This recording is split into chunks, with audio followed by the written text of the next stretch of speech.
अस्सलाम वालेकुम viewers, food by Nikhat के किचन में खुशामदीद। उम्मीद करते हैं कि आप सब ठीक होंगे, खैरियत से होंगे। आज मैं आपके लिए बहुत ही मज़ेदार सी रेसिपी लेकर आई हूँ प्याज और आलू के पकोड़े बनाने की। तो बहुत ही ज़बरदस्त से आलू और प्याज के पकोड़े बनते हैं। वीडियो देखने से पहले हमारे चैनल को लाइक और सब्सक्राइब ज़रूर कीजिएगा।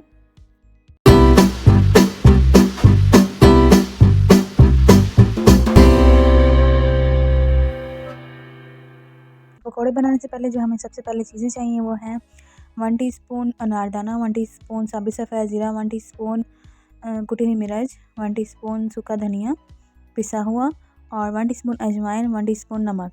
हरा धनिया ले लेंगे, 2 से 3 अदद आलू को हमने कद्दूकश कर लिया है और 2 से 3 अदद मैंने यहाँ पर प्याज लिए हैं। प्याज मैंने बड़े स्लाइसेस में कट कर लिए हैं। इसके बाद मैंने ले लिया है 1 अंडा और इसके साथ ही हमने ले लिया है सूखी मेथी 2 टीस्पून, 2 अदद हरी मिर्चें बारीक कट ही की हुई। इसके साथ हमने ले लिया है एक बाउल के अंदर सबसे पहले मैं ऐड कर दूंगी आलू यहाँ पर बहुत ही बारीक स्लाइसेस में मैंने कट किए हैं और इसके साथ ही हम इसमें ऐड कर देंगे प्याज। इसके बाद हमने तमाम मसाले ऐड कर देने हैं प्याज के अंदर। अब इसके अंदर कसूरी मेथी ऐड करूँगी और इसके बाद हमने इसके अंदर ऐड करना है हरा धनिया बारीक कटा हुआ और अब इसके अंदर हम 1 अदद एग ऐड करेंगे। एग का जो छिलका है थोड़ा सा वो इसके अंदर चला गया, उसको मैं उठा लूँगी। अब जिसके अंदर तमाम चीज़ें ऐड हो चुकी हैं, अब हम इसको मिक्स कर लेंगे अच्छे तरीके से। हमने इसको मिक्स कर लेना है, तमाम मसाले इसके अंदर मिक्स कर लेंगे। और अब मैं इसके अंदर बेसन ऐड करूँगी। 2 प्याली मैंने इसके अंदर भरकर बेसन की ऐड की है और अब बेसन को सबसे पहले हमने मिक्स कर लेना है। इसके बाद हम पानी देखेंगे हमें कितनी क्वान्टिटी में पानी चाहिए, तो फिर इसके बाद हम इसके अंदर पानी ऐड करेंगे। सबसे पहले हम बेसन को मिक्स कर लेंगे। तो यहाँ पर मैंने बेसन को मिक्स कर लिया है। अब मैं इसके अंदर पानी ऐड करूँगी।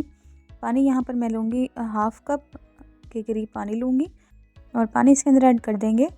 इसके बाद इसको दोबारा से मिक्स करेंगे। अच्छे तरीके से हमने इसको मिक्स कर लेना है और फिर इसको 10 मिनट के बाद हम पकौड़े जो हैं वो फ्राई करना स्टार्ट करेंगे। तो यहाँ पर मैंने 10 मिनट के बाद आप देख सकते हैं कितने अच्छे तरीके से ये हल हो चुका है इसके अंदर बेसन।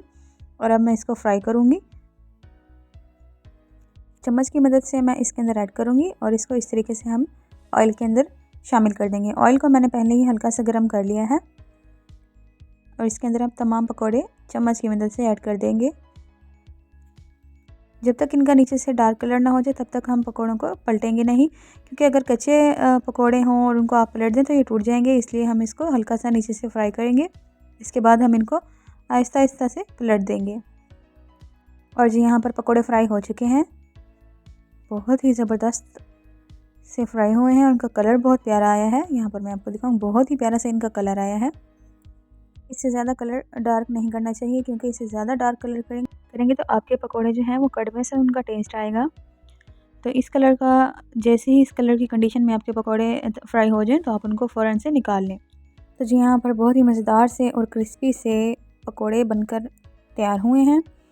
वीडियो पसंद आया तो हमारे चैनल को लाइक और सब्सक्राइब करना मत भूलिएगा। इसके साथ हमें इजाज़त। अल्लाह हाफिज़।